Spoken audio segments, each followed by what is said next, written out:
Okay, hi guys, and I would like to welcome you to NUS NOI 2022 introduction to NFTs. For TD APEC is actually uh, presenting on this workshop called Introduction to NFTs, and we would like to thank Prof Tan for NUS for actually organizing this whole workshop as well. So the presenter will be Ho-Chi. He's a student leader from NTU, and he will be going through like the content and the sites on what are NFTs about and what are they hype about. So if you realize NFTs or non-fungible tokens, if you heard about them, you'll probably hear of them being like on the internet as being the internet monkeys and some of the other digital art as well. So we without further ado, I would like to to actually ask for Prof Tan to actually kickstart this whole event as well.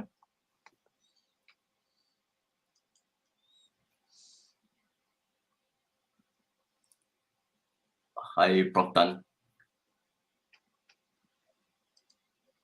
Yes. I think okay, you all can start. I think okay. Yeah. So I think we can actually start now. Yeah. So yeah. Okay. Okay, hi everyone. I'm Ho-Chi and welcome to Tezos APEC Introductory NFT Workshop. Again, I'm Ho-Chi and I'll be going through the workshop today. But if anyone has any questions regarding like NFTs or anything, you can type in the chat, and I think Brian will try his best to answer your questions while I'm presenting. Or I can answer your questions later on if there's time. So before we start, I'd like to give a disclaimer to kind of protect myself that this is not financial advice.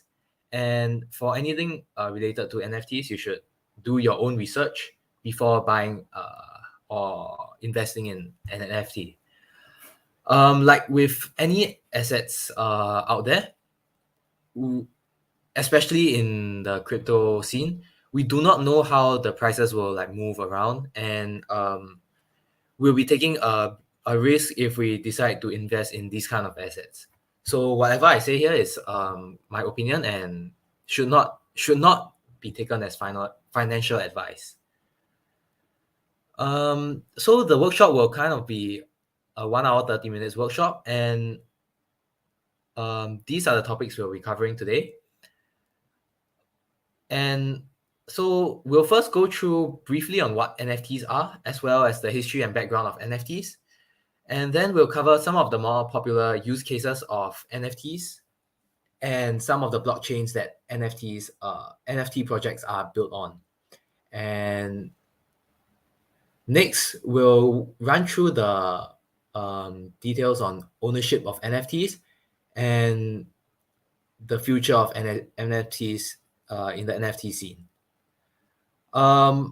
After we cover all this content, we'll have a short quiz, which you'll stand a chance to win, earn a free NFT if you manage to successfully answer all the questions in the quiz, which will release the link to the quiz later on. So to start, what are NFTs? An NFT is also known as a non-fungible token. It's a unit of data stored on a blockchain that represents a unique item, and that's the definition. So the non-fungibility of the token comes from the fact that each token does not have the same exact value as another token. For example, if you think about like Bitcoin and Ethereum, they are kind of fungible tokens because one Bitcoin is worth exactly the same as another Bitcoin, and one Ethereum is worth exactly the same as another Ethereum token. However, for NFTs, there are one NFT does not have the same value as another NFT. Although, if you think about it, although the images stored on the NFT is the same, and it's determined by the person who sells the NFT. So like kind of an auction kind of thing. So when we talk about NFT, they represent real world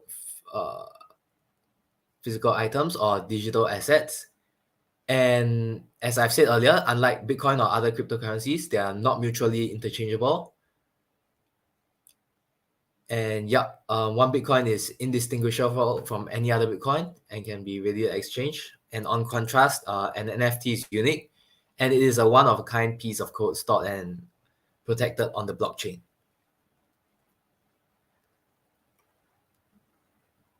So NFTs represent ownership of digital assets that reside in a digital wallet, and there are very few restrictions to what kind of content can be tokenized and turned into an NFT. So for example, most of you might know that most of you might think about NFTs as like images stored on the blockchain, but you can store other things like GIFs, games, and trading cards and all that kind of things, which I can actually show you examples of. Like for example, here is the generative dungeon where you can move around and play a game in the NFT itself. So this is priced at around 0.3 Ethereum, which is around $1,000. It's quite And then one thing that's quite popular recently is stuff in the metaverse, where you can, for example, buy plots of land in the metaverse which you can own. So later on we'll cover some use cases about NFTs, which will you will know, like you will get a clearer understanding of what the different applications of NFTs and what they can be used for. So why can NFTs be used to tokenize assets? Because they provide a way to authenticate ownership and is permanent, as in immutable. These NFTs can kind of like exist indefinitely, and then you can use it to prove that you own something.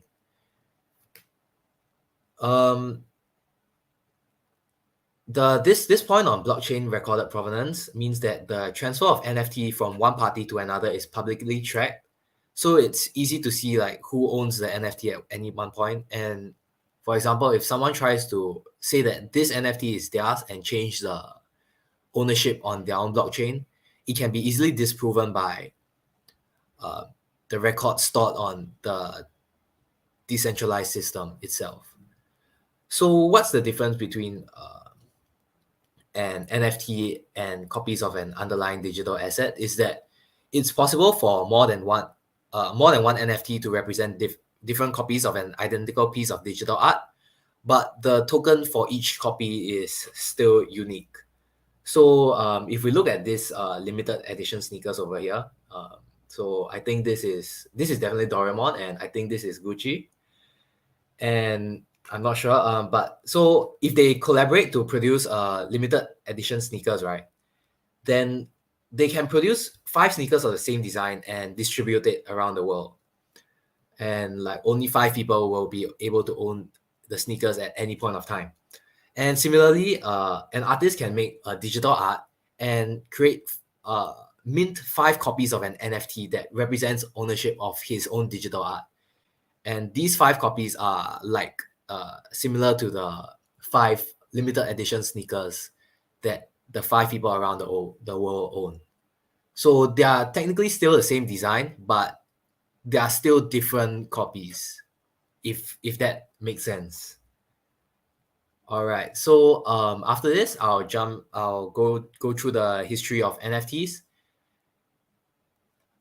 And from the beginning, in 2012 to 2013, colored coins are kind of NFTs that are found on the Bitcoin blockchain itself, and they were made up of like small denominations of Bitcoin, and used to represent a lot of assets. And they have a lot of use cases like property coupons and like shares of a company or something like that. And in 2014, Counterparty with peer-to-peer and distributed open source protocol was built on top of the Bitcoin blockchain as well. So as of now, we are still only on the Bitcoin blockchain.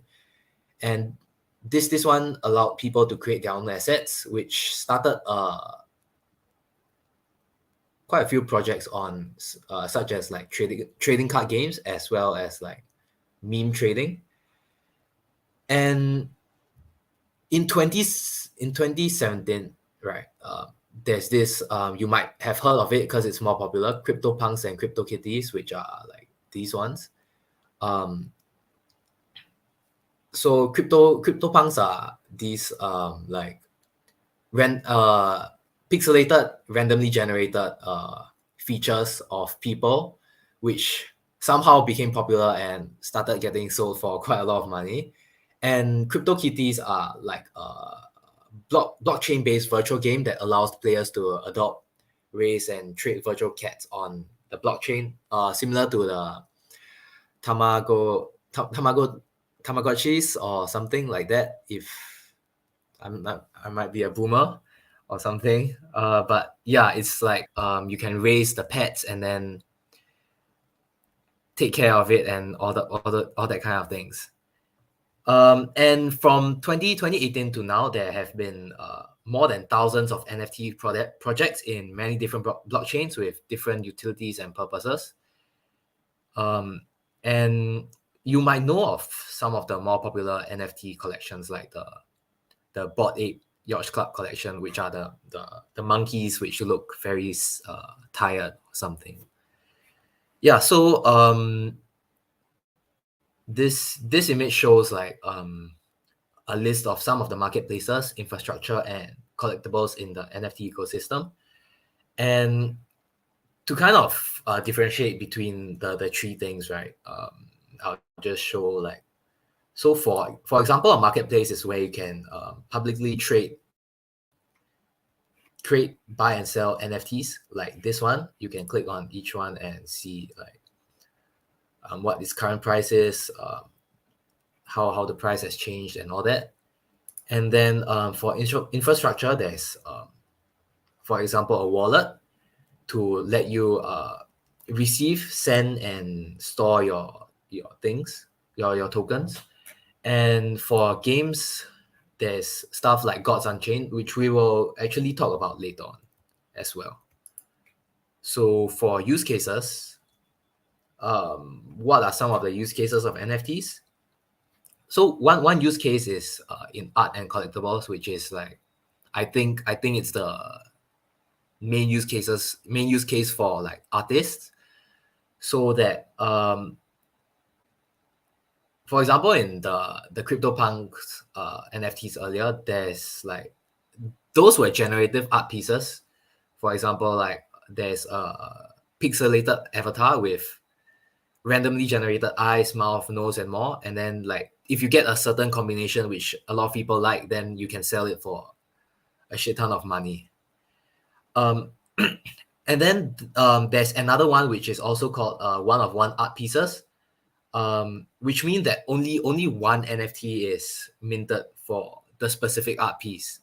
And usually these will require a lot more effort to earnings ratio on the artist side, because they only sell one NFT to make a unique piece that people will want to buy and keep for themselves, and will be willing to pay a lot more for it.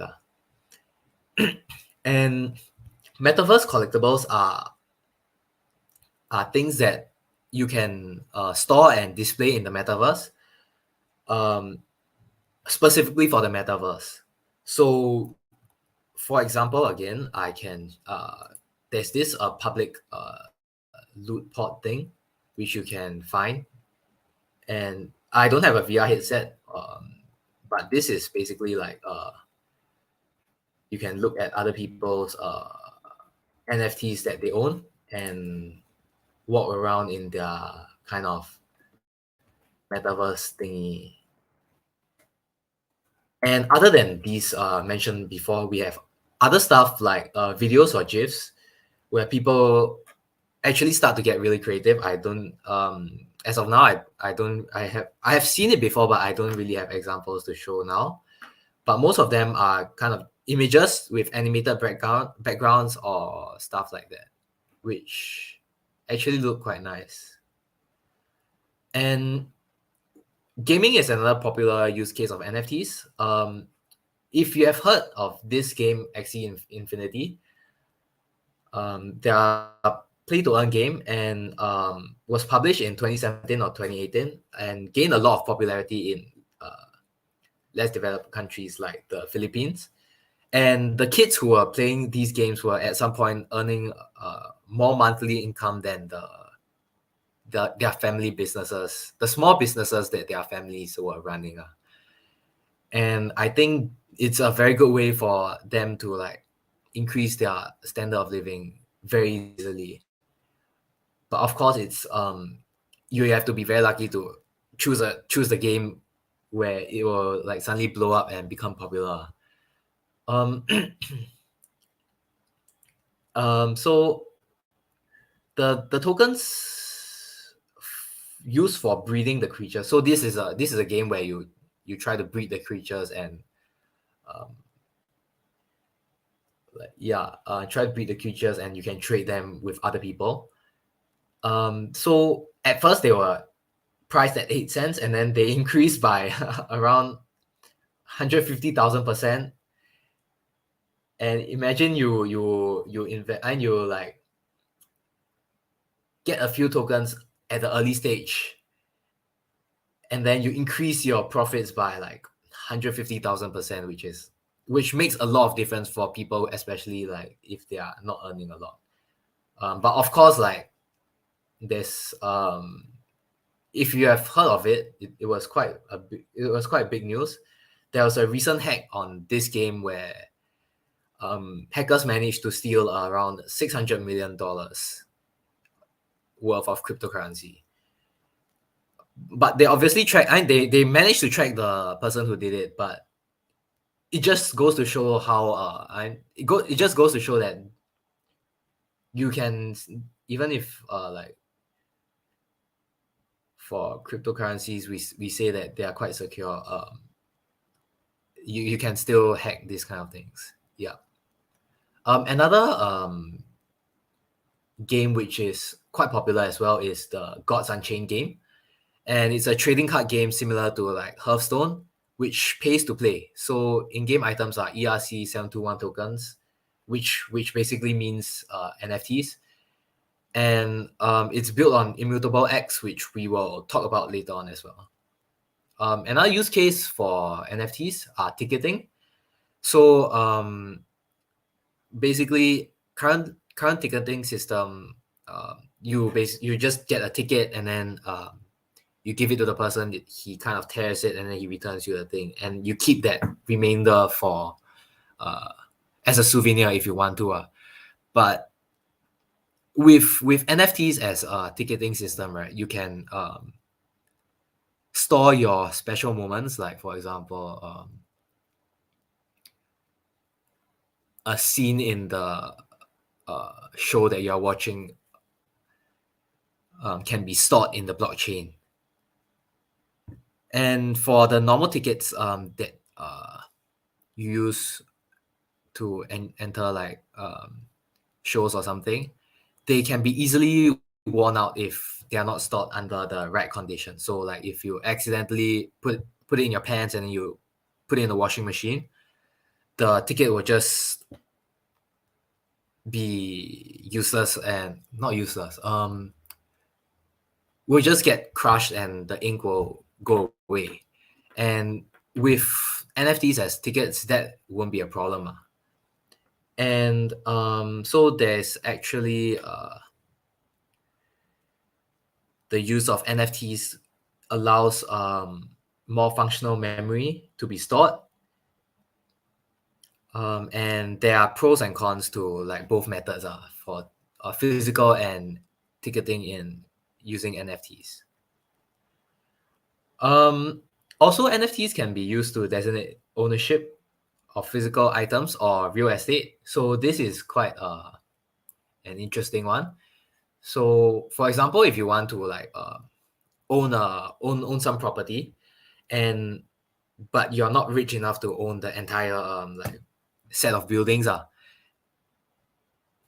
so you can buy fractional ownership, and you can get fractional ownership of an NFT. And so, for example, you buy 1/100th of the entire resort, and then with that, when people go and stay at the resort, you will get 1/100th of the profits through rental income. So like you can be a owner yourself, like a landlord yourself.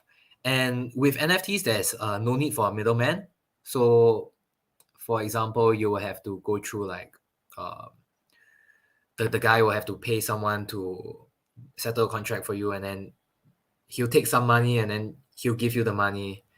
But with NFTs, you won't have to worry about this problem, and the profits will go straight to you. And also it creates opportunities for more liquid real estate investments. And other than the use cases that were mentioned earlier, there are also many other ways that NFTs can be utilized. Like, for example, personal health data, drivers' road data, fashion industry, and certificates. Yeah, and a lot of other things that you can think of as well. So up till now, if you have any questions that you would like to ask, again, you can just type it in chat, and someone will come and try to reply you as best as they can. Probably Brian. So next we'll cover some of the blockchains that has an NFT infrastructure where you can mint, buy and sell NFTs. So when we talk about like NFTs, the first thing that I think the first blockchain that comes to most people's minds would be Ethereum. They have a really good NFT infrastructure, and Ethereum makes it possible for NFTs to work on their blockchain because of a few reasons. So the first thing is that the transaction history and token metadata is publicly verifiable. So as I've mentioned earlier, when you buy or sell NFTs, it will be stored in the blockchain. So, and this information is readily available and anyone can see it, and you can't really change it. Even if you change it on your side, it will still be there'll still be the consensus mechanism where everyone has to like agree that this is correct data. So it's very easy to prove that it's very easy to prove ownership history, and you can see like who owned the NFT before you. And once a transaction is confirmed, it's nearly impossible to manipulate the data to steal ownership. So trading NFTs can happen peer-to-peer without needing platforms that can take large cuts as compensation. So as mentioned earlier, right, there's no need for a middleman. That means when you trade an NFT, the smart contract will just pass the NFT to the new owner, and then you will get the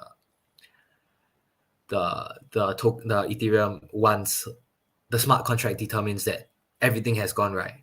And yeah, but although there's no middleman, right,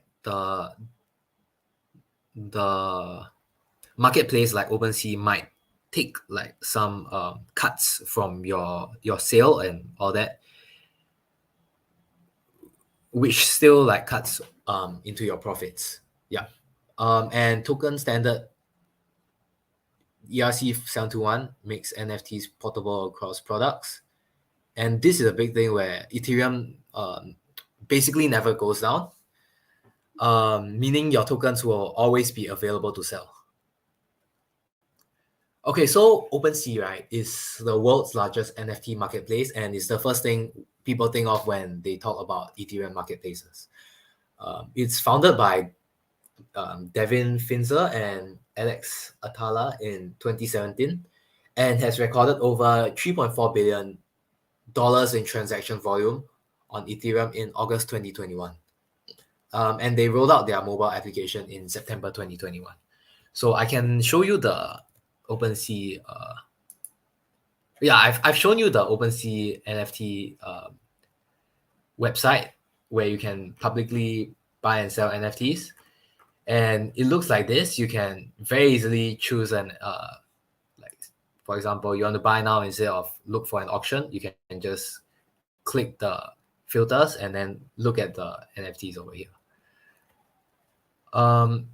LooksRare is a competitor to OpenSea, and use token drops to steal massive attention away from OpenSea by releasing Looks tokens. So they try to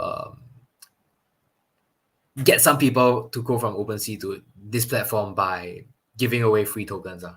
And they use wrapped Ethereum instead of Ethereum, which allows more flexibility and lowers transaction costs in most instances.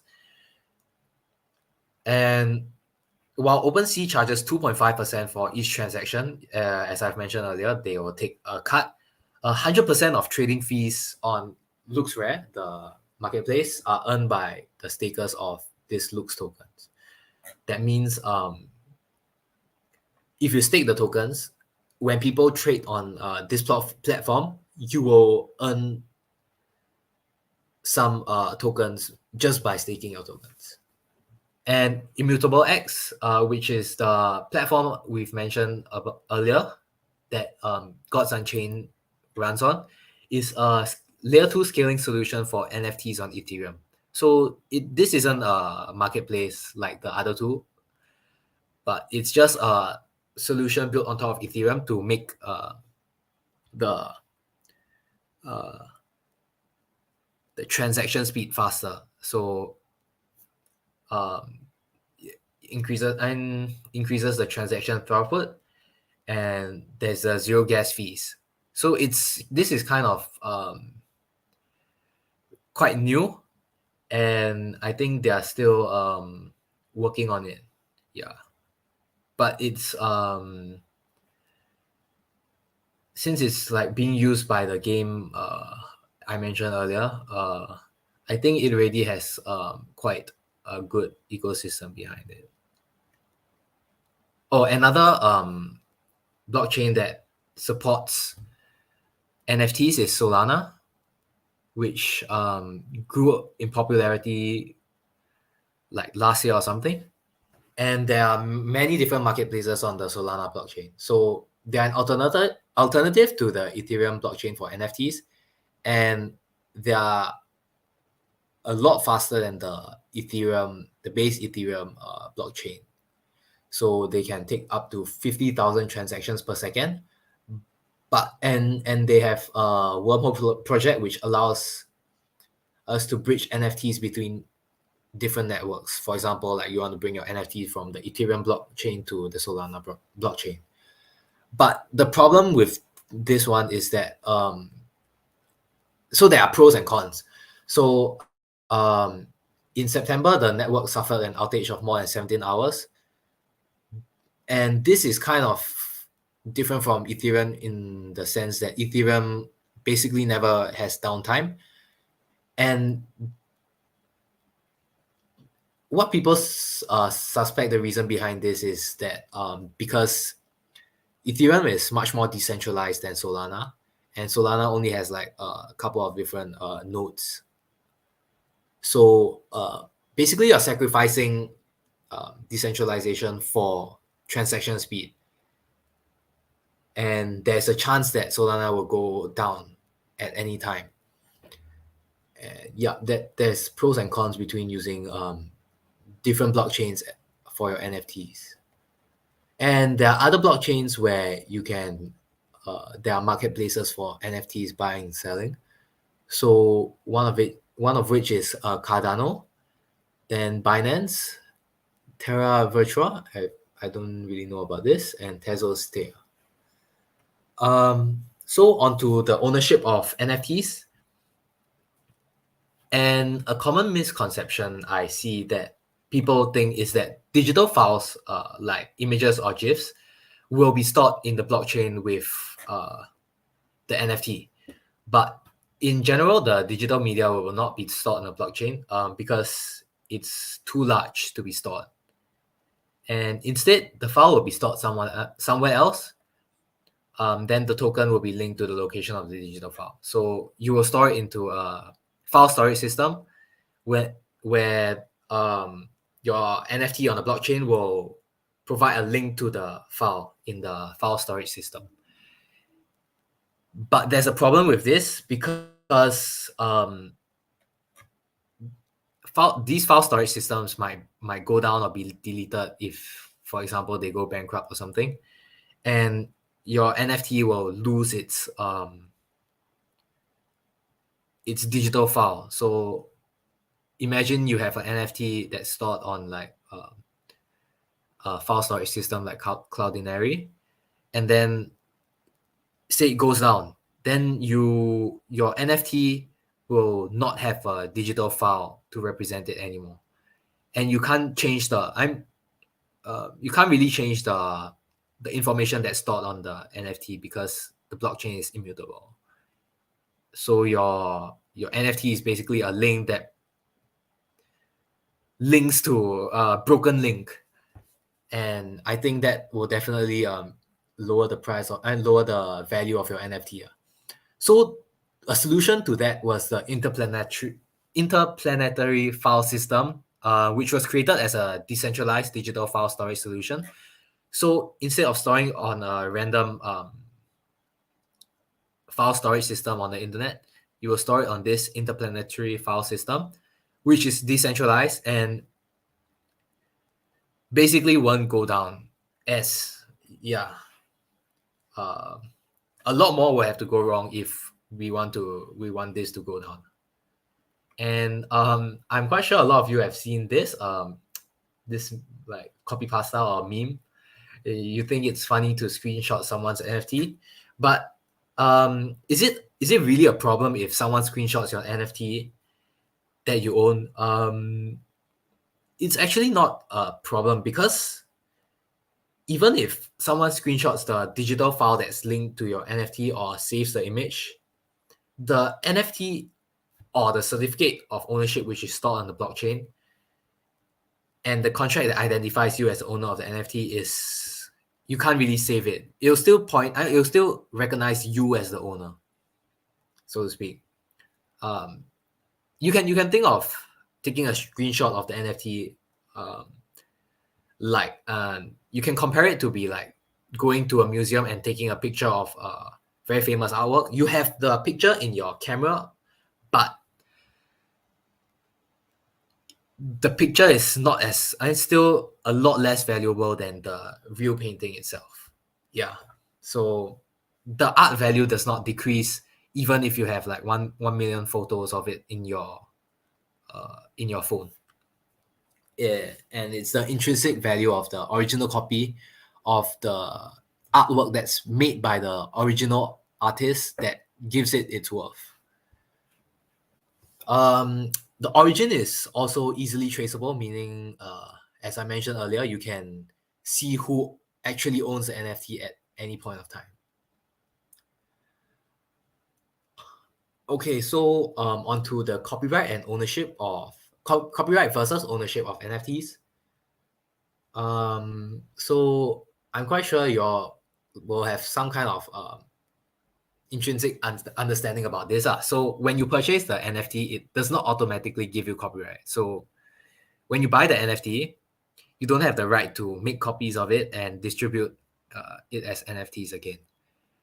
But there are some cases where the person who created the NFT, they will say like, they will put in their contract that you can make copies and distribute it as your own. So the copyrights are sold along with the ownership, meaning that you can have the ability to make copies and distribute the digital files linked to the NFT as your own. Yeah. So one problem that is linked to the creation of NFTs is that it's difficult to prove the copyrights before the NFT is minted. So for example, when you create an NFT, right, or when other people create an NFT of some artwork that you created yourself. On the blockchain itself, it will kind of determine that since it's the first one that appears, it kind of belongs to them. So others can take your work, convert it into a digital file, and mint a NFT linked to it. And for you as the art creator, it's difficult to prove that it belongs to you. But some places, fortunately for the content creators, some marketplaces have DMCA processes that can help identify and remove NFTs created from these stolen content. So when some background knowledge is that when you mint an NFT, you have to pay some gas fees to create the NFT and put it onto the blockchain, as well as the fees you pay to the marketplace. So when these NFTs get removed, the people who mint the NFTs and put it into the marketplace will basically lose all the money that they spend on creating the NFT itself. So this will act as a deterrent to the people who decide to like steal other people's work and post it as their own. For this slide, it's kind of more of a philosophical question, and it's just something that I thought was worth spending the time to think about. So, for example, when a person mints an NFT, he can sell it to one person, and then that person can sell it to another person, and so on. And the NFTs can change hands a lot of times. And although the copyright information can be found on the smart contracts itself, it's quite technically complex and hard to fully understand for most people. And so when the previous owner sells the NFT to the new owner, they might misrepresent the information in the smart contracts. And so, for example, in the case, take an example in the case of a copyright issue, the first person says that you cannot distribute it unless you cannot distribute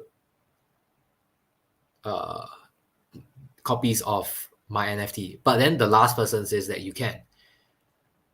So who is to take, like, what percentage of the blame will each person take, and like who should take the blame? Who should take the main blame for if copyright was to be infringed? Yeah. Okay, so onto the future of NFTs. What are they used for now, and what do we expect them to be used for in the future? So when I go through this, it'll kind of look like some of these are already in place, but most of them are actually kind of just in experimental level, and they are not fully implemented yet. So the first one is the staking ERC-721 for ERC-20 tokens. If these look very unfamiliar to you, you can just think of ERC-721 as the NFTs and ERC-20 tokens as the Ethereum token, so like one Ethereum token. So what this entire slide is trying to say is that you can use your NFTs you can stake your NFTs and get passive income by staking your NFTs. So your NFTs will be locked up somewhere. It will temporarily not be owned by you, and after you stake your NFTs for some time, you gain quite a lot of rewards based on multiple factors determined by the NFT team. So another thing that you might have heard of quite commonly is DAOs or DAOs, decentralized autonomous organizations. And they act according to a predefined set of rules, like most organizations. They do not rely on centralized organization, but on DAO contracts, which are immutable and cannot be manipulated or misinterpreted. So how it works is basically, one of the ways it works is that when you buy into a DAO, you will basically be contributing to like a general fund that will be used to purchase like higher value NFTs. So for example, you buy this turtle. Say you buy this turtle, and the people who are in charge of this organization will use the money that's accumulated from all the people who buys the turtle to buy say the bought ape, and then it will be fractionalized, and this the ownership of that bought ape will be distributed and shared between the NFT holders of like this turtle. So you can think of it as like a reverse ETF. Instead of having stake in a lot of very popular blue chip stocks, you have stake in a lot of people have stake in one blue chip NFT. Yeah. Memberships. So we can use NFTs as membership passes. So like, for example, for the Bored Apes, one of the reasons why people value it so much is because with the NFT, you get membership to like an online community. And I think these are all like kind of rich people, and then you can get connections from them.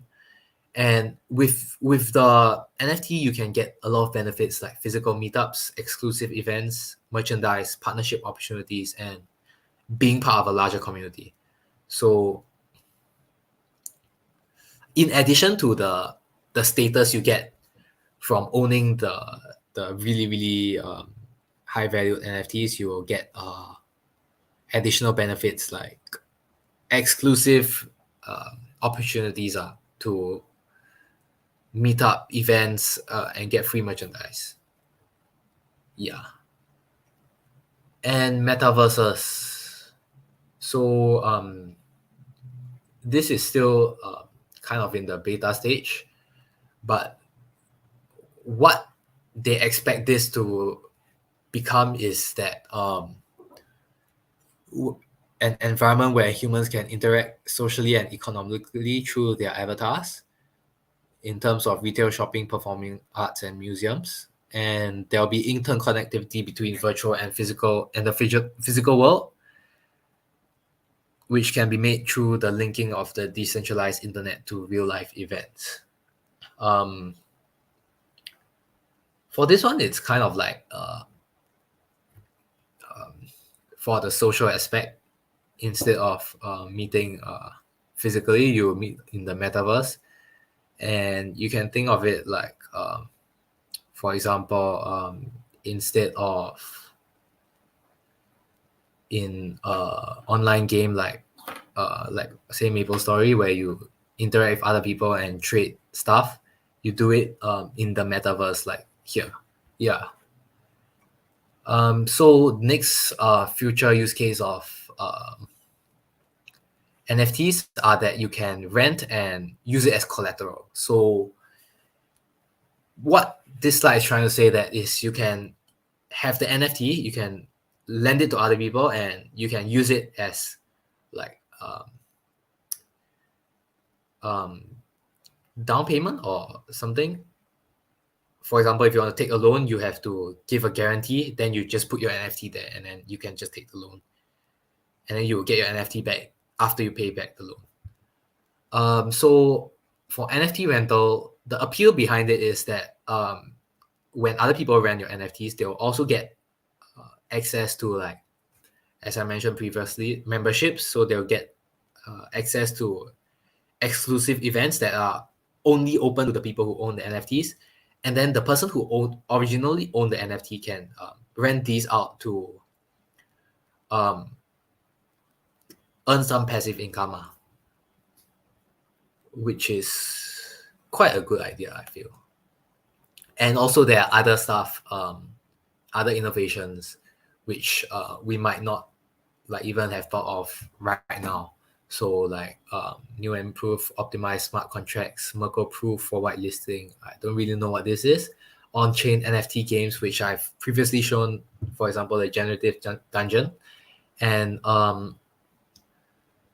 yeah, so there's a lot more different use cases of NFTs, and it's quite interesting to see like what the future outlook of all these will become like in the future. And that's kind of the end of the presentation from my side. If you have any questions, you can just type it in the chat, and then we'll try to answer you as much as we can. Yeah. Oh, oops. Okay. So I was asked to.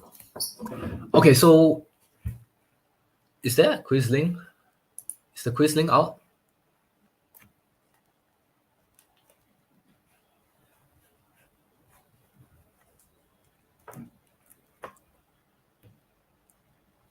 Just give me a moment. Let me just release a quiz link. Oh, Okay. While Brian is trying to get the quiz sent out,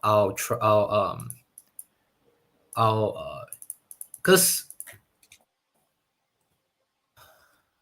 you can demonstrate Yes, the temple what like the digital wallet demonstration to in order for them to actually to get their address, their address in their wallets. yeah. So as I've mentioned earlier, when you finish the quiz later on, and if you get the full marks, you will get a free NFT sponsored by us. And so to get the NFT and store it in your wallet, you will have to be using this temple wallet, which I'll show you how to create. So first you click download. It won't this is just the download of an extension for the browser of your choice. So for example, this is the Chrome one, and I'll click install, and it'll bring me to the extension list. So you click add to Chrome, add extension, and it should what's this?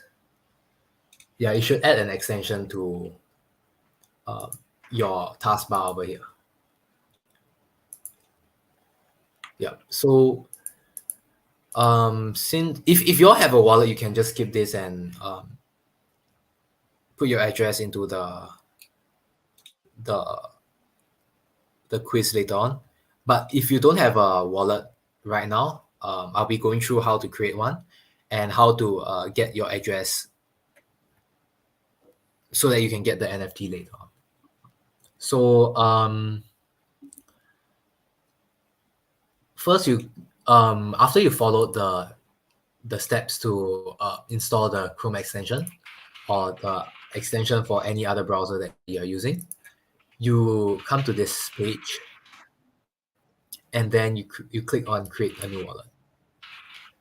So you enter your password.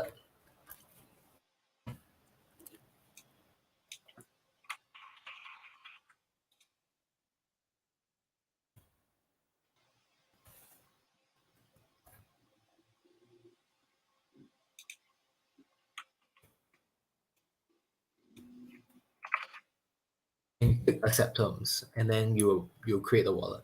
Then you have a seed phrase. This will be a throwaway one, so I can I'll just show it. And this is quite important if you want to use this Temple wallet as your primary wallet, because if you lose this phrase, you will be completely locked out if anything goes wrong. And you should never share this with anyone because it's quite important. Although it's like 12 words, it's actually quite secure because of the number of permutations you can make with like even just some common words.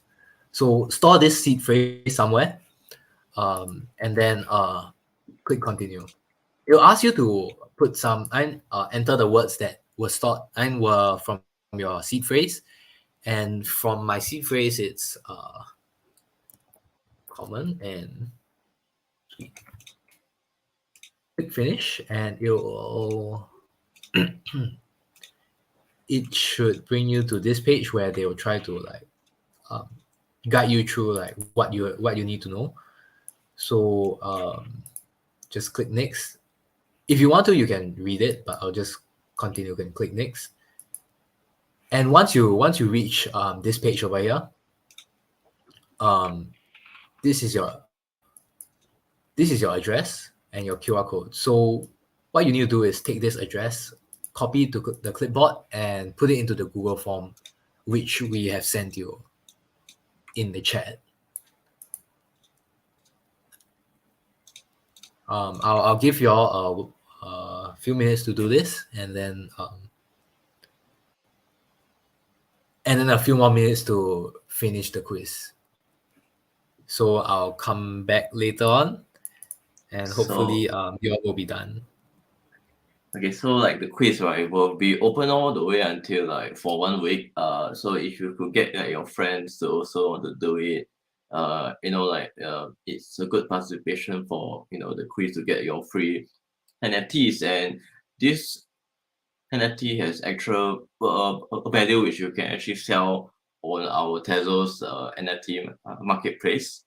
So I guess if you we can actually go to like Tezos NFT marketplace to actually to showcase that you can actually sell and buy NFTs and a few of them would actually be, one of the famous ones would actually be Tira, which is a NFT marketplace on Tezos itself, and also Object.com. So these two are actually quite big in Tezos itself. Perhaps I think Ho Chi, if you can share I'm gonna send you a link. You can share with them like those two marketplaces as well. Yeah.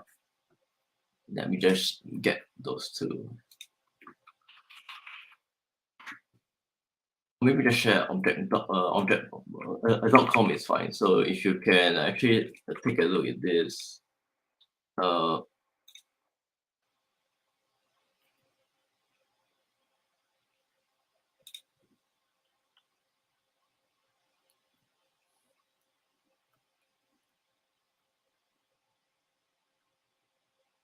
So NFTs are are basically as what he for Ho Chi has already explained. They are all around for blockchains. You have NFTs that you can sell in Ethereum, NFTs that you can sell on Solana, and NFT you can sell on other for blockchains as well. But like since we are talking about for Tezos in general, this is actually a Tezos NFT. So you can actually see, after you complete the quiz, you will get you will be airdrop an NFT into your wallet. You can actually sell these NFTs on object.com. You just have to go to the you can actually sync up to this marketplace and connect after you actually have generated your Temple wallet. You can actually sync this wallet to the NFT marketplace, and then you can actually see that you actually own this particular airdrop NFT that you can actually sell or on this marketplace. And what this marketplace allows you to do is to also set your prices, how much in test you want to sell this NFT for. As what you can actually see, or in this whole marketplace, you have different NFTs that are being sold at different test prices. So test is actually it's a Tezos currency, which you can actually see here. So one test is about a USD for right now, and people are using this for marketplace to actually sell or buy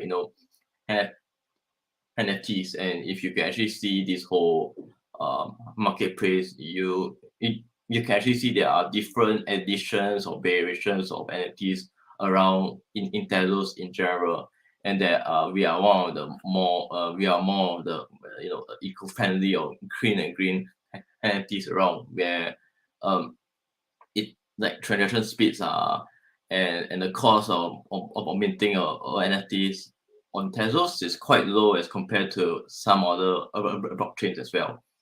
Yeah. So yeah, I think since you guys have created the wallet, right? If you're interested, or if you have trouble trying to create on the wallet, you can always email us.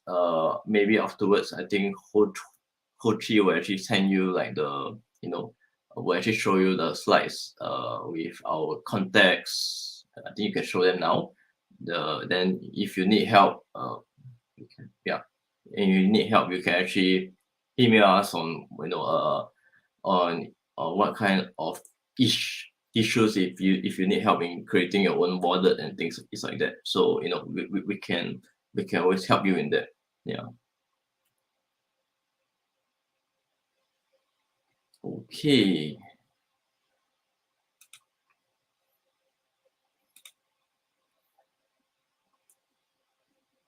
So yeah, so here's a quiz link. Take this whole time to actually do it. You can this quiz is open for at least a week, until probably next week. The end of next week, then I will probably close this quiz. Once this quiz has closed, I will actually I will airdrop you the penalty as well. And if you have any questions or answers, you can always drop us a email. Okay.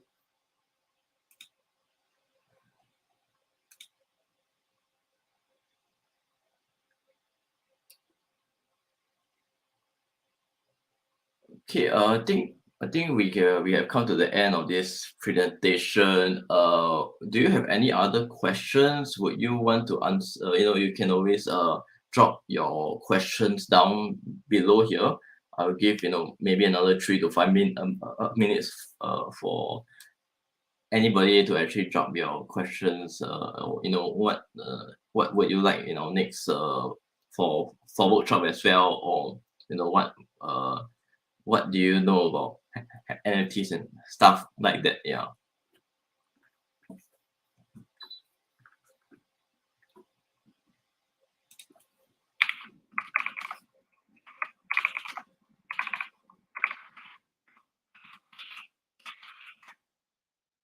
Prof Tan, do you have any words to actually say on this, or any other question you want to ask us as well?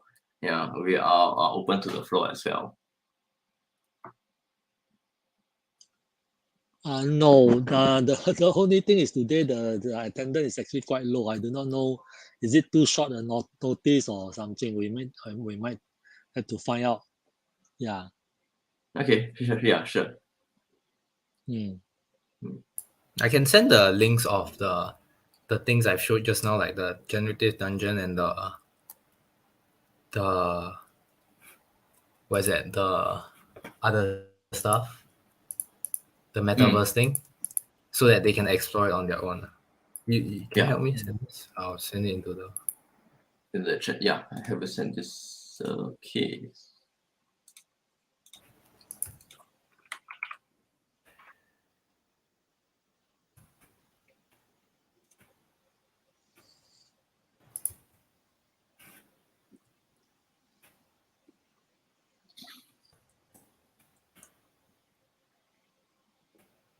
Okay. I mean, the participant can help us to tell us any reason why today's turnout is so low. The first workshop that we conduct, we had 200 over people. So any reason why suddenly we dropped to less than 20? That is about 10% or less than 10%. Anyone has any? Yeah, and it's feedback is appreciated.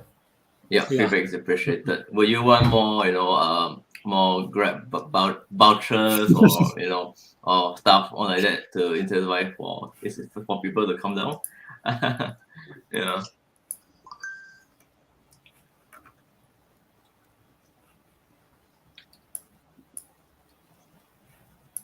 If not, I think we can actually end this whole workshop. So I would like to thank Ho Chi for NTU and Prof Tan from NUS for actually for organizing and presenting on this whole event. And have a nice day, everybody. Bye bye. Thanks for Okay, coming. right. Thank Hope you you. enjoyed it. Right. Thank you.